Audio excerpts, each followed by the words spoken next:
इस खौफनाक और रहस्यमयी कहानी के विश्लेषण में आप सभी का स्वागत है। आज हम एक ऐसी घटना की पड़ताल करने वाले हैं जो एक डरावनी शहरी किंवदंती और एक बेहद दर्दनाक ऐतिहासिक त्रासदी के बीच के फर्क को पूरी तरह से मिटा देती है। ये एक ऐसा सफर है जो शुरू तो बहुत ही आम तरीके से होता है, लेकिन खत्म एक ऐसी जगह पर जाकर होता है जहां से वापसी का कोई रास्ता नहीं है। और यकीन मानिए, ये कहानी सिर्फ हवाई बातें नहीं हैं, बल्कि इसके तार एक ऐसे अतीत से जुड़े हैं जो आज भी खामोशी से चीखता है। तो चलिए रोंगटे खड़े कर देने वाले इस सफर की शुरुआत करते हैं। चलिए सीधे इस कहानी में उतरते हैं। सोचिए पंबन रेलवे स्टेशन का वो गहरा अंधेरा और बारिश से भीगा हुआ प्लेटफॉर्म। खुद को विजय नाम के एक अकेले यात्री की जगह पर रखकर देखिए। दिसंबर की वो सर्द रात, आसमान में लगातार बादल गरज रहे थे और तेज बरसात हो रही थी। वो खराब मौसम और स्टेशन पर पसरा वो अजीब सा सन्नाटा जैसे किसी अनहोनी का इशारा कर रहा था। तभी अचानक पूरे प्लेटफॉर्म की बिजली कट जाती है और हर तरफ एक भयानक अंधेरा छा जाता है। ठीक रात के 12:05 पर एक सफर शुरू होता है। एक ऐसा सफर जिसका अंत शायद कहीं लिखा ही नहीं था। अब सवाल यह है कि इस आधी रात की डरावनी ट्रेन का यह सफर आखिर शुरू कैसे होता है। जब इंसान एक अनजान खतरे की ओर अपने ही कदमों से चल पड़ता है तो हालात कुछ ऐसे ही होते हैं। उस रात पंबन स्टेशन का माहौल सच में बेहद भयावह था। विजय बिल्कुल अकेला खड़ा था और कुदरत अपना सबसे भयानक रूप दिखा रही थी। दिसंबर की वो कंपा देने वाली ठंड, ऊपर से भयंकर तूफान, भारी बारिश और एक मुकम्मल ब्लैकआउट। बिना बिजली के उस वीरान प्लेटफॉर्म पर खड़े होने का ख्याल ही डरा देता है। और इसी भयानक माहौल के बीच अचानक एक ट्रेन के हॉर्न की तेज आवाज गूंजती है। उस घने अंधेरे को चीरती हुई एक पैसेंजर ट्रेन आकर रुकती है।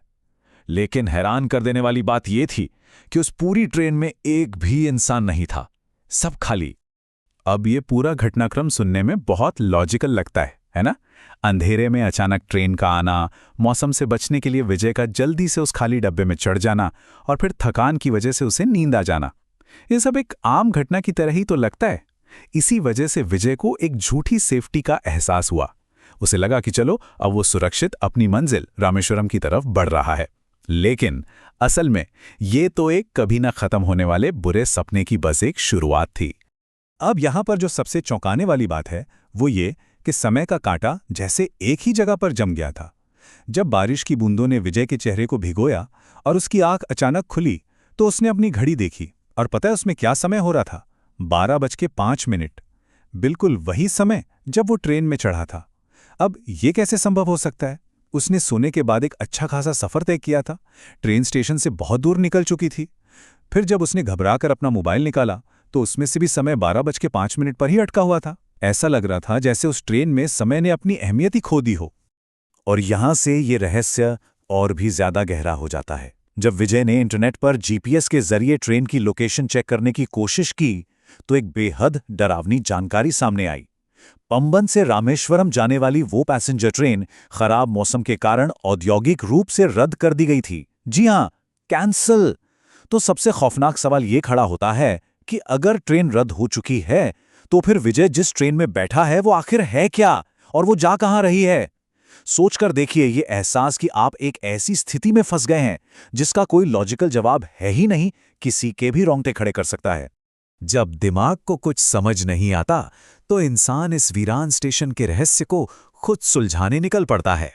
अब ये कहानी भ्रम और उलझन से निकलकर सीधे सीधे खौफ की तरफ बढ़ती है। जब विजय को एहसास हुआ कि ट्रेन किसी अनजान जगह रुकी हुई है तो वो बाहर झांकने की कोशिश करता है।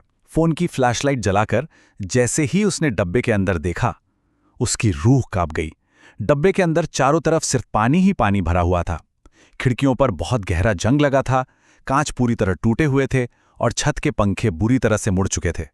बाहर गिरती तेज बारिश की डरावनी आवाज और अंदर ये सड़ा गला माहौल, ये किसी भी एंगल से इस्तेमाल होने वाली पैसेंजर ट्रेन लग ही नहीं रही थी, बल्कि ऐसा लग रहा था मानो ये दसों से पानी में डूबा हुआ कोई कबाड़ हो। इस घुटन भरे डब्बे से बाहर निकलने के लिए विजय उस अंधेरे प्लेटफॉर्म पर कदम रखता है, लेकिन नीचे उतरते ही उसका मोबाइल पूरी तरह से हैंग हो जाता है, जैसे किसी अदृश्य शक्ति ने टेक्नोलॉजी को ही काम करने से रोक दिया हो। बादलों की भयानक गरज और बिजली की चमक के बीच विजय की नज़र दूर टिमटिमाती एक हल्की सी रोशनी पर पड़ती है। वो एक लालटेन थी। उम्मीद की उस एक छोटी सी किरण के सहारे विजय मदद मांगने के लिए उस रोशनी की तरफ धीरे धीरे बढ़ने लगता है। लेकिन उस लालटेन के पास जो था उसे देखकर विजय की चीख निकल गई। बेंच पर चादर ओढ़े कोई लेटा हुआ था। विजय ने सोचा शायद कोई सो रहा है, लेकिन जैसे ही उसने वो चादर हटाई, वहां एक इंसान का गला सड़ा शव पड़ा था। उस शव का चेहरा बुरी तरह फूला हुआ था, आंखें बाहर की तरफ लटकी हुई थीं और उसके कपड़े पानी में पूरी तरह भीगे हुए थे। ये इस सफर में मौत का पहला और सबसे सीधा सामना था। घबराहट में जब विजय पीछे हटता है तो उसका हाथ किसी बहुत ठंडी चीज से टकराता है। मुड़कर देखने पर पता चलता है कि एक 7-8 साल का बच्चा उसका हाथ थामे खड़ा है। लेकिन ये कोई आम बच्चा नहीं था। उसके हाथ बर्फ की तरह ठंडे थे, चेहरा एकदम सफेद पड़ चुका था और सबसे खौफनाक बात तो ये थी कि उसकी आंखों की पुतलियां ही गायब थीं। वो कोई जीवित बच्चा नहीं बल्कि एक मुर्दा था। और तभी बेंच पर लेटा वो सड़ा हुआ शव अचानक उठ खड़ा होता है और विजय से पूछता है, कहाँ जाओगे बाबू? इस मंजर की कल्पना करना ही दिल दहला देता है। और फिर समय आता है उस खौफनाक सच का सामना करने का जिससे भाग पाना नामुमकिन था। ये इस पूरे सफर का चरम बिंदु है। यहीं इस भूतिया स्टेशन की असली और भयानक सच्चाई बेनकाब होने वाली थी। विजय अपनी जान बचाने के लिए अंधाधुंध भागता है और तभी उसे एक टीटी दिखाई देता है। लेकिन उस काले कोट वाले टीटी के ये शब्द, जो यहां आता है यहां से फिर कहीं नहीं जाता, पूरी सच्चाई को खौफनाक तरीके से साफ कर देते हैं। विजय जब गिड़गिड़ाकर मदद मांगता है और अगले स्टेशन के बारे में पूछता है तो उसे बस यही एक जवाब मिलता है। ये कोई मजाक नहीं था, बल्कि एक ऐसी कैद का ऐलान था जिससे कोई भी जिंदा इंसान कभी भाग नहीं सकता। इसके बाद जो होता है वो किसी बहुत ही बुरे सपने के सच होने जैसा था। स्टेशन के बंद बल्ब अचानक जलने और बुझने लगते हैं। उस टिमटिमाती रोशनी में विजय साफ देखता है कि उस टीटी का पूरा शरीर भी पानी में भीगा हुआ है, उसका चेहरा सड़ चुका है और उसकी आंखें भी बिल्कुल निर्जीव और सफ़ेद हैं। तभी स्टेशन पर बहुत तेजी से रेत और समंदर का पानी भरने लगता है।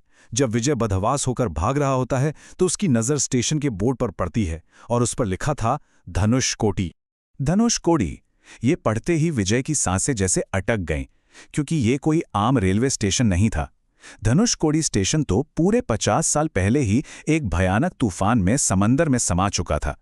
उस स्टेशन का और उस रेलवे लाइन का अब आज की जीवित दुनिया में कोई वजूद ही नहीं था। विजय का दिमाग इस सच्चाई को स्वीकारने से पूरी तरह इनकार कर रहा था कि वो एक ऐसी जगह खड़ा है जो दुनिया के नक्शे से मिट चुकी है।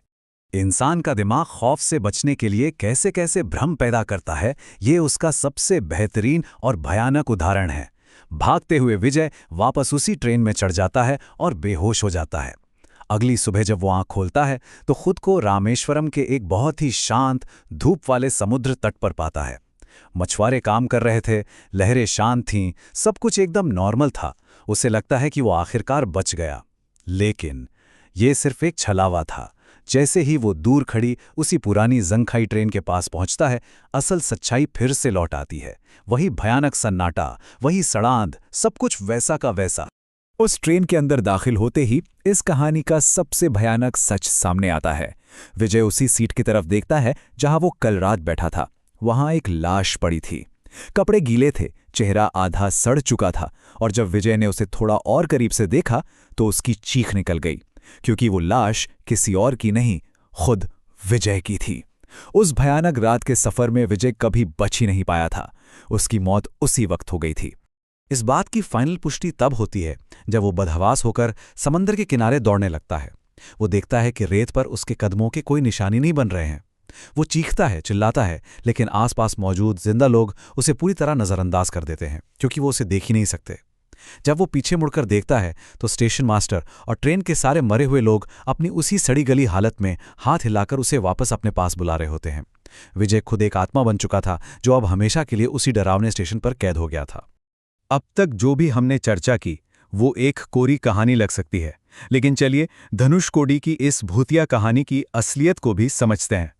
इसके पीछे एक बहुत ही दर्दनाक और सच्ची ऐतिहासिक त्रासदी छिपी है, जो आज भी उस वीरान पड़े इलाके के कण कण में महसूस की जा सकती है। अगर हम इतिहास के पन्नों को पलटें तो एक समय था जब ये एक बहुत ही व्यस्त और सामान्य रेलवे लाइन हुआ करती थी, लेकिन स्रोतों के अनुसार साल 1956 में एक ऐसा विनाशकारी चक्रवाती तूफान आया जिसने धनुषकोडी की शक्ल ही बदल कर रख दी। उस तूफान ने समंदर में ऐसी खौफनाक लहरें उठाईं कि एक पूरी की पूरी पैसेंजर ट्रेन समंदर में समा गई। ट्रेन में सवार कोई भी व्यक्ति जिंदा वापस नहीं लौट सका और आज की तारीख में वो जगह सिर्फ खंडरों का एक ऐसा शहर है जिसके बारे में कहा जाता है कि वहां उन लोगों की खोई हुई आत्माएं आज भी कैद हैं। और ठीक इसीलिए धनुषकोडी को एक घोस्ट सिटी या भूतिया शहर कहा जाता है। ये एक ऐसा वीरान कस्बा है जो एक बहुत बड़ी तबाही के बाद सिर्फ खंडर बनकर रह गया। वहां की स्थानीय किंवदंतियां बताती हैं कि जो लोग अचानक आई उस भयानक मौत का शिकार हुए, उनकी आत्माओं को कभी शांति नहीं मिल सकी। वे आत्माएं आज भी अपने जीवन के उन आखिरी भयानक पलों के एक कभी न खत्म होने वाले लूप में फंसी हुई हैं, बिल्कुल विजय की तरह। और यही वो बात है जो सबसे ज्यादा परेशान करने वाली है। वो आत्माएं आज भी उस बर्बाद हो चुके स्टेशन पर किसी ऐसी ट्रेन का इंतजार कर रही हैं जो उन्हें उस अंतहीन तूफान से बचाकर अपने साथ ले जाए। तो अंत में हमारे सामने ये खौफनाक सवाल खड़ा होता है, अगर वो आत्माएं आज भी वहीं इंतजार कर रही हैं, तो अगली बार उस आधी रात की डरावनी ट्रेन में चढ़ने वाला वो बदनसीब यात्री कौन होगा? क्या कोई और भी अनजाने में उस अंधेरे सफर का हिस्सा बनेगा? इसी सवाल के साथ आज के इस विश्लेषण को हम यहीं समाप्त करते हैं। गहराई से सोचने वाली ये बात हमें याद दिलाती है कि कुछ यात्राएं एक बार शुरू होने के बाद कभी खत्म नहीं होती।